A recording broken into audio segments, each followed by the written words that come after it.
নমস্কাৰ study and learn Assam YouTube channel সকলোকে স্বাগতম জনাইছো আজি আমি এই ভিডিঅ'ত আলোচনা কৰিম অসমীয়া সাহিত্য আৰু সংস্কৃতিৰ ওপৰত আমি যুগুতাই লোৱা কেইটামান গুৰুত্বপূৰ্ণ কোৱেশ্চন এনসাৰ যেহেতু বৰ্তমান ভিডিঅ'টো প্ৰিমিয়াৰ হৈ আছে তোমালোকে প্ৰিমিয়াৰটো শেষ হোৱাৰ পিছত কমেন্ট কৰি জনাবা কেইটা কোৱেশ্চনৰ এনসাৰ তোমালোকে শুদ্ধ কৰিবা লগতে আমি যেতিয়া কোৱেশ্চনবিলাক তোমালোকৰ বাবে আগবঢ়াম মই কোৱাৰ আগতে তোমালোকে কোৱেশ্চনখিনি এনসাৰ দিবলৈ ট্ৰাই কৰিবা তেন্তে পলম নকৰো আজি আমাৰ কোৱেশ্চনখিনি চাই লওঁ ফাৰ্ষ্ট কোৱেশ্চন দিয়া আছে Who was the first Assamese right to receive Sahitya Academy Award?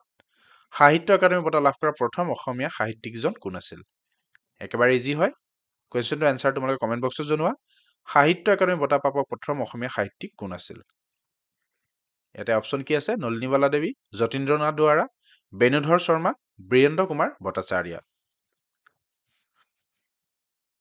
আৰু এই কোৱেশ্চনৰ এনসাৰটো হ'ব যতীন্দ্ৰনাথ দুৱাৰা মনত ৰাখিবা সাহিত্য একাডেমী বঁটা লাভ কৰা প্ৰথম অসমীয়া সাহিত্যিকজন হৈছে যতীন্দ্ৰনাথ দুৱাৰা আমি এখন যতীন্দ্ৰনাথ দুৱাৰাৰ ওপৰত চাই লম যতীন্দ্ৰনাথ দুৱাৰা was the first Assamese to win Sahitya Academy Award. He is popularly known as Bonphuলৰ কবি in Assam.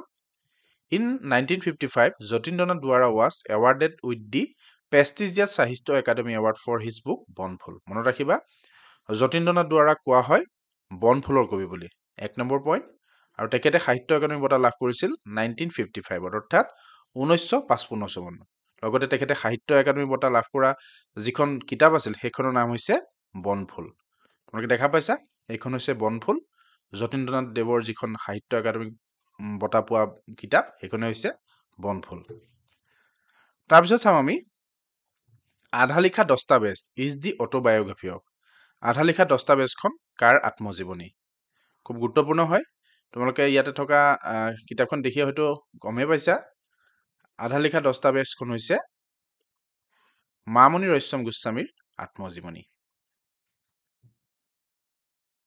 তাৰপিছত চাম আমি Which forest is single-handedly planted by Yadav Payeng Yadav পায়েঙে কোনখন বনাঞ্চল এককভাৱে ৰোপণ কৰিছে এটা চাৰিটা অপচন আছে চাৰিটা এনসাৰৰ ভিতৰত শুদ্ধ এনসাৰটো তোমালোকে কমেন্ট বক্সত জনোৱা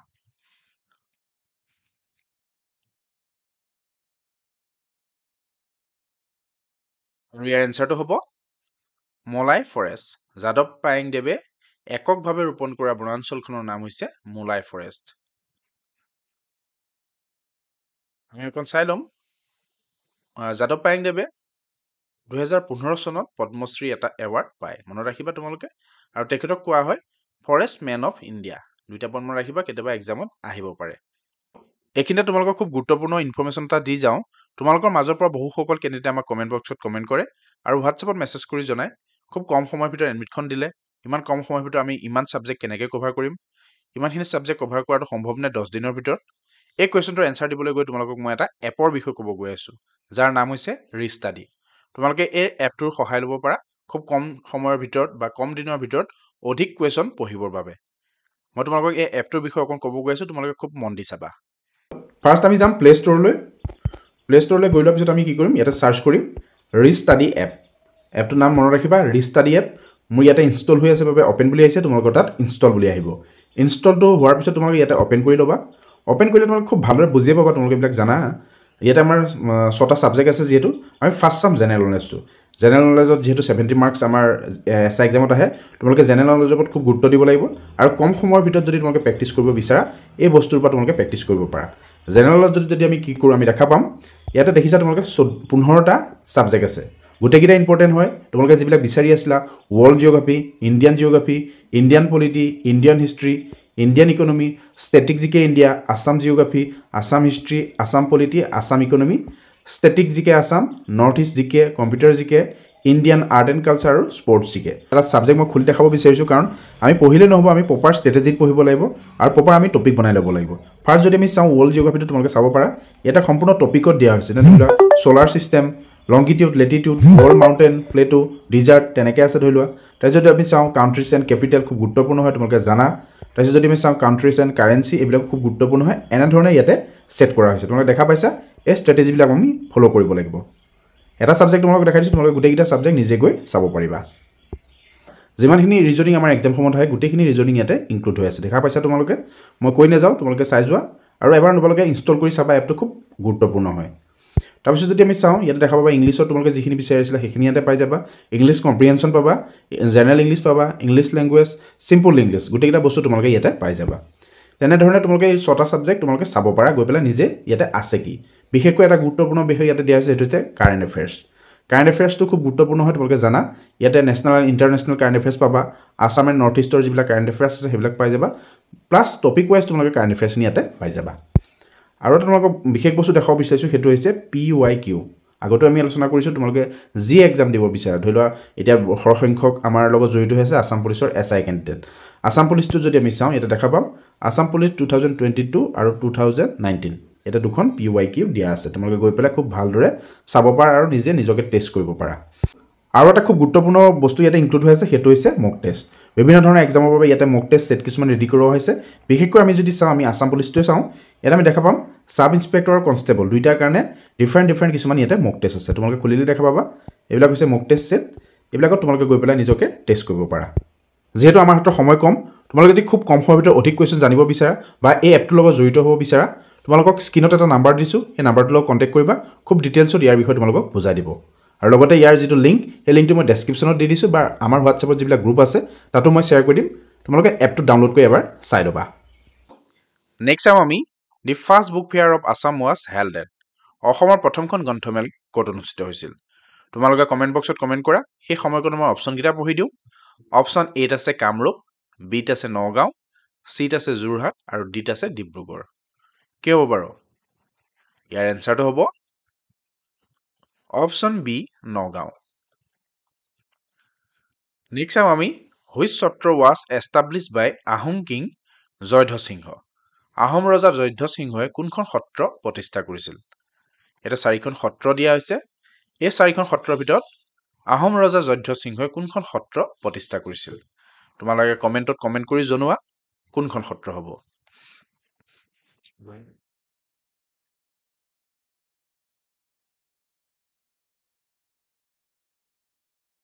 আৰু ইয়াৰ এনচাৰটো হ'ব অপশ্যন এ আউনীআটী সত্ৰ আহোম ৰজা জয়ধ্বজ সিংহই আউনীআটী সত্ৰ প্ৰতিষ্ঠা কৰিছিল তাৰপিছত চাওঁ আমি who was the founder editor of Assamese magazine Prantik অসমীয়া আলোচনী প্ৰান্তিকৰ প্ৰতিষ্ঠাপক সম্পাদক কোন আছিল খুব গুৰুত্বপূৰ্ণ হয় ইয়াৰ এনচাৰটো কি হ'ব বাৰু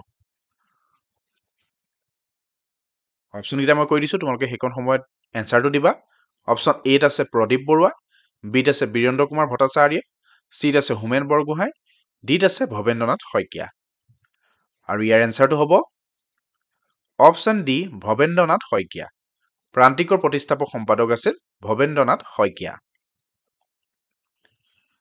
তাৰপিছত চাওঁ আমি লাচিত দিৱস ইজ চেলিব্ৰেটেড অন লাচিত দিৱস কিমান তাৰিখে উদযাপন কৰা হয় এটা 4টা অপশ্যন আছে এই 4টা অপশ্যনৰ ভিতৰত শুদ্ধ এনচাৰটো হ'ব কি হ'ব বাৰু ইয়াৰ এনচাৰটো হ'ব অপশ্যন ডি 24 নৱেম্বৰ লাচিত দিৱস উদযাপন কৰা হয় 24 নৱেম্বৰ তাৰিখে নেক্সট চাওঁ আমি হু ডাইৰেক্টেড দি আছামিজ ফিল্ম শকুন্তলা অসমীয়া ছবি শকুন্তলা কোনে পৰিচালনা কৰিছিল অৰ্থাৎ ডাইৰেক্টৰ কোন আছিল শকুন্তলাৰ 4টা অপশ্যন আছে 4টা অপশ্যনৰ ভিতৰত শুদ্ধ এনচাৰটো কি হ'ব বাৰু তোমালোকে কমেণ্ট বক্সত কমেণ্ট কৰি জনোৱা অসমীয়া ছবি শকুন্তলাৰ পৰিচালক কোন আছিল আৰু ইয়াৰ এনচাৰটো হ'ব option B doctor Bhupen Hazarika অসমীয়া ছবি শকুন্তলাৰ পৰিচালক আছিল ডক্টৰ ভূপেন হাজৰিকা নেক্সট চাম আমি which Sikh guru build the famous gurdwara in Dhubri town কোনজন শিখ গুৰুৱে ধুবুৰী চহৰত বিখ্যাত গুৰুদ্বাৰ নিৰ্মাণ কৰিছিল 4টা অপশ্যন আছে এই 4টা অপশ্যনৰ ভিতৰত শুদ্ধ এনচাৰটো কি হ'ব বাৰু কমেণ্ট বক্সত কমেণ্ট কৰা অপশ্যন এত আছে গুৰু গোবিন্দ সিং বিত আছে গুৰু টেগ বাহাদুৰ চিত আছে গুৰু হৰগোবিন্দ আৰু ডিত আছে গুৰু হৰে কৃষ্ণন ইয়াৰ এনচাৰটো হ'ব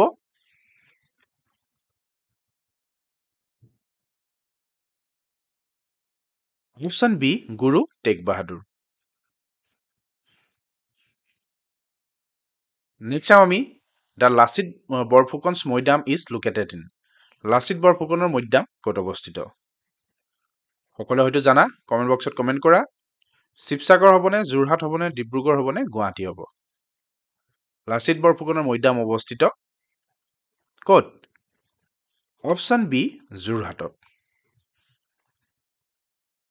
নেক্সট চাম আমি falcon festival is celebrated in which place? কোন ঠাইত ফেলকন ফেষ্টিভেল উদযাপন কৰা হয়?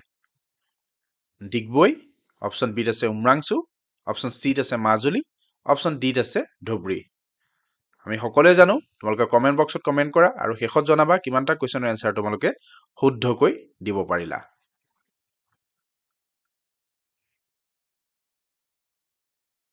ফেলকন ফেষ্টিভেল উদযাপন কৰা হয় অপশ্যন বি উমৰাংচুত। নেক্সট চাম আমি একেবাৰে ইজি কুৱেশ্যন এটা লৈছো। The smallest among all the books written by Shankardev is? শংকৰদেৱে ৰচনা কৰা সকলো গ্ৰন্থৰ ভিতৰত আটাইতকৈ সৰু গ্ৰন্থখন কি আছিল? ইজি যদিও কেইবাটা এক্সামতো এই কুৱেশ্যনটো আহিছিল আৰু ইয়াৰ এনচাৰটো হ'ব কি হ'ব বাৰু? Option C Gunamala.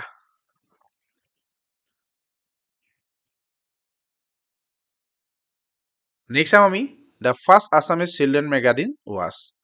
প্ৰথম অসমীয়া শিশু মেগাজিন তলত উল্লেখ কৰা কোনখন? চাৰিটা অপশ্যন আছে। অপশ্যনকেইটাত দিয়া হৈছে কি? অপশ্যন এত আছে বাঁহী, বিত আছে সুৰভি, চিত আছে ল'ৰা বন্ধু, ডিত আছে ঘৰ জেউতি। আৰু ইয়াৰ এনচাৰটো হ'ব অপশ্যন চি ল'ৰা বন্ধু। প্ৰথম অসমীয়া শিশু মেগাজিনখন হৈছে ল'ৰা বন্ধু। নেক্সট চাম আমি who wrote the book discovery of Assam? Discovery of Assam নামৰ গ্ৰন্থখনৰ কোনে লিখিছিল? চাৰিটা অপশ্যন আছে। আমি ডিস্কভাৰী অফ ইণ্ডিয়াখনৰ বিষয়ে আলোচনা কৰিছিলোঁ। ইয়াতে কিন্তু সোধা হৈছে discovery of Assam. Discovery of Assam নামৰ গ্ৰন্থখন কোনে লিখিছিল? কমেণ্ট বক্সত কমেণ্ট কৰি জনোৱা।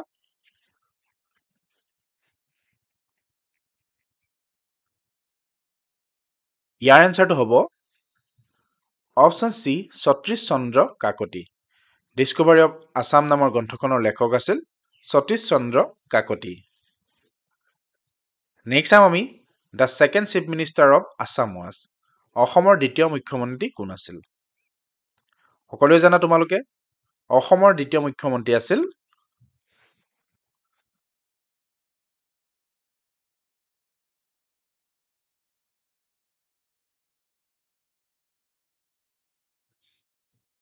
Option B Bishnuram Medhi. অসমৰ দ্বিতীয় মুখ্যমন্ত্ৰী আছিল বিষ্ণুৰাম মেধি। নেক্সট চাম আমি which of the following is the first Assamese romantic poem? তলৰ কোনটো প্ৰথম অসমীয়া ৰোমান্টিক কবিতা? এটা চাৰিটা অপশ্যন আছে। এই চাৰিটা অপশ্যনৰ ভিতৰত শুদ্ধ এনচাৰটো কি হ'ব বাৰু? তোমালোকে কমেণ্ট কৰি জনোৱা। প্ৰথম অসমীয়া ৰোমান্টিক কবিতা তলত উল্লেখ কৰা কোনটো?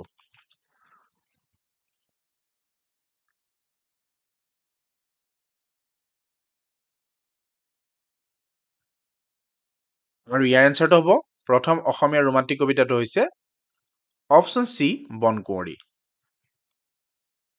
নেক্সট চাম আমি দ্য লগ' অফ আছাম সাহিত্য সভা ৱাজ ডিজাইন বাই? অসম সাহিত্য সভাৰ লগ' কোনে ডিজাইন কৰিছিল? লগতে কৈ থৈ যাওঁ যে এই কুৱেশ্যনটো আমাৰ প্ৰিভিয়াছ ইয়াৰ SI এক্সামত অহা দেখা গৈছিল। তোমালোকে কমেণ্ট কৰি জনোৱা অসম সাহিত্য সভাৰ লগ'টো কোনে ডিজাইন কৰিছিল? চাৰিটা অপশ্যন আছে। শুদ্ধ এনচাৰটো কমেণ্ট বক্সত জনোৱা।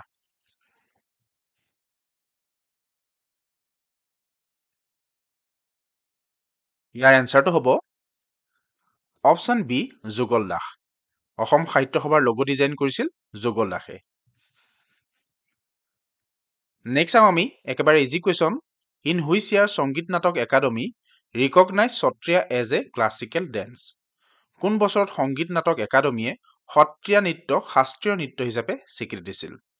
আমি যদি চাওঁ এই কুৱেশ্যনটো আমাৰ ক্লাছ 6ৰ ছেবা টেক্সট বুকতে আমি পাইছিলোঁ। আৰু ইয়াৰ এনচাৰটো কি হ'ব তোমালোকে কমেণ্ট বক্সত কমেণ্ট কৰি জনোৱা।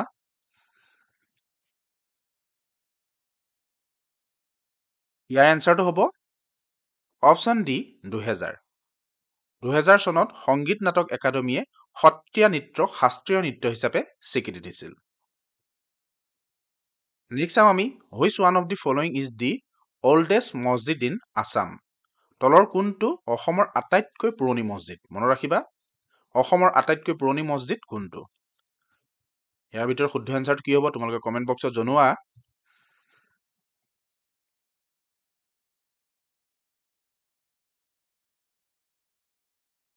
অসমৰ আটাইতকৈ পুৰণি মছজিদটো হৈছে অপশ্যন বি পানবাৰী মছজিদ।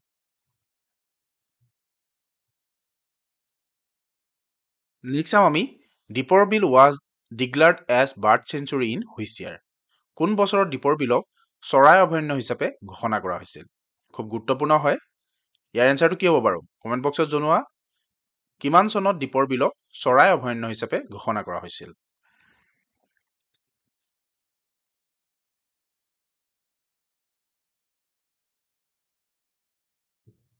ইয়াৰ এনচাৰটো হ'ব অপশ্যন বি 1989, অৰ্থাৎ 1989 চনত দীপৰ বিলক চৰাই অভয়াৰণ্য হিচাপে ঘোষণা কৰা হৈছিল।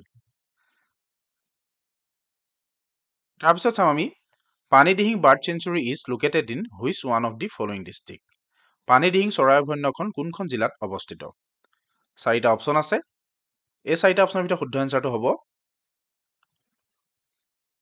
কি হ'ব বাৰু? পানীদিহিং চৰাই অভয়াৰণ্যখন কোনখন জিলাত অৱস্থিত? আমি জানো পানীদিহিং অভয়াৰণ্যখন অৱস্থিত অপশ্যন বি শিৱসাগৰত। তোমালোকক মই কৈছোঁ ইয়াতে আমাৰ জিঅ'গ্ৰাফিক কুৱেশ্যনো ইনক্লুড হৈ আছে। তোমালোকে সেই বস্তুটো ইগনোৰ কৰিবা, কুৱেশ্যনটোৰ ওপৰত গুৰুত্ব দিবা। তাৰপিছত চাওঁ আমি who is the founder of Assamese daily English newspaper the Assam Tribune. অসমীয়া দৈনিক ইংৰাজী কাকত দ্য আছাম ট্ৰিবিউনৰ প্ৰতিষ্ঠাপক কোন আছিল?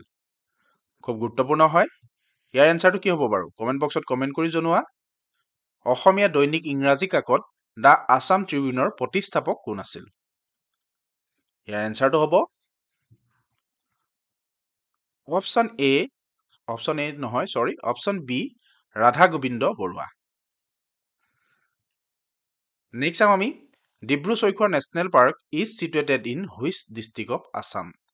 ডিব্ৰু চৈখোৱা ৰাষ্ট্ৰীয় উদ্যান অসমৰ কোনখন জিলাত অৱস্থিত? চাৰিটা অপশ্যন আছে। শুদ্ধ এনচাৰ তোমালোকে কমেন্ট বক্সত জনোৱা। ডিব্ৰু চৈখোৱা ৰাষ্ট্ৰীয় উদ্যান অসমৰ কোনখন জিলাত অৱস্থিত? ইয়াৰ এনচাৰটো হ'ব option D Dibrugarh and Tinsukia.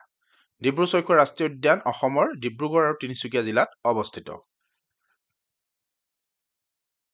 Next চাম আমি দ্য বায়োগ্ৰাফী স্মৃতিৰ তীৰ্থ is written on the life of. জীৱনী স্মৃতিৰ তীৰ্থ কাৰ জীৱনৰ ওপৰত লিখা হৈছে? চাৰিটা অপশ্যন আছে। ইয়াৰ ভিতৰত শুদ্ধ এনচাৰটো হ'ব option D Nabin Chandra Bordoloi. Next চাম আমি who was the first Assamese translator of the Ramayana. ৰামায়ণৰ প্ৰথম অসমীয়া অনুবাদক কোন আছিল? চাৰিটা অপশ্যন আছে। চাৰিটা অপশ্যনৰ ভিতৰত শুদ্ধ এনচাৰটো হ'ব কি হ'ব কমেন্ট বক্সত কমেন্ট কৰি জনোৱা মই কোৱাৰ আগতেই।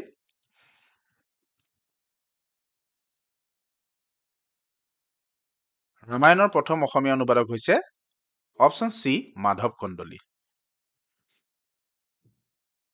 নেক্সট চাম আমি the first Assamese to compile a dictionary name Hemkosh. Hemkosh নামেৰে অভিধান সংকলন কৰা প্ৰথম অসমীয়া কোন আছিল? আগতো এই কুৱেশ্যন ডিছকাছ কৰিছোঁ। ইয়াৰ এনচাৰটো হ'ব কনফিউজ নকৰিবা। কি হ'ব হেমচন্দ্ৰ বৰুৱা নে হেমচন্দ্ৰ গোস্বামী বাৰু? ইয়াৰ এনচাৰটো হ'ব হেমচন্দ্ৰ বৰুৱা।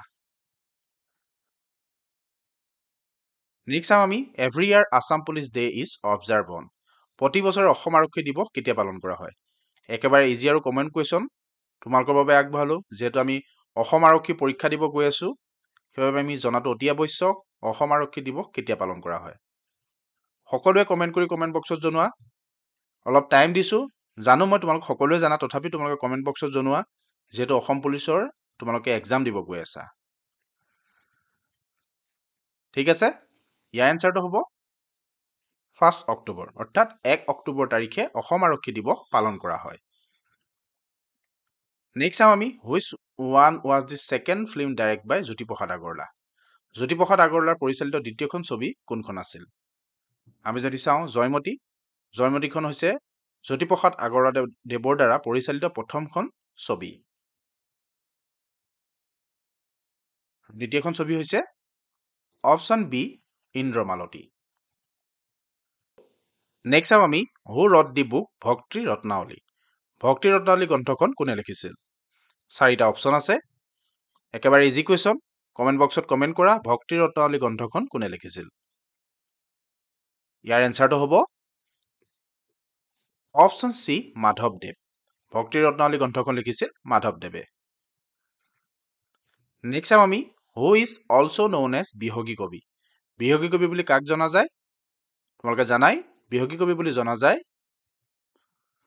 কমেণ্ট কৰা।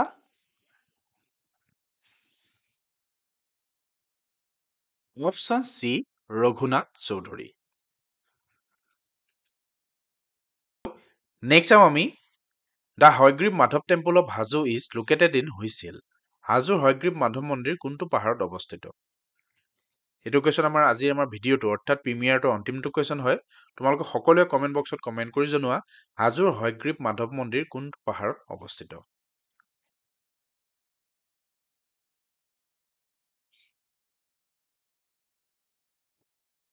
ইয়াৰ এনচাৰটো হ'ব অপশ্যন চি মণিকোট হিল। হাজোৰ হয়গ্ৰীৱ মাধৱ মন্দিৰটো মণিকোট পাহাৰত অৱস্থিত।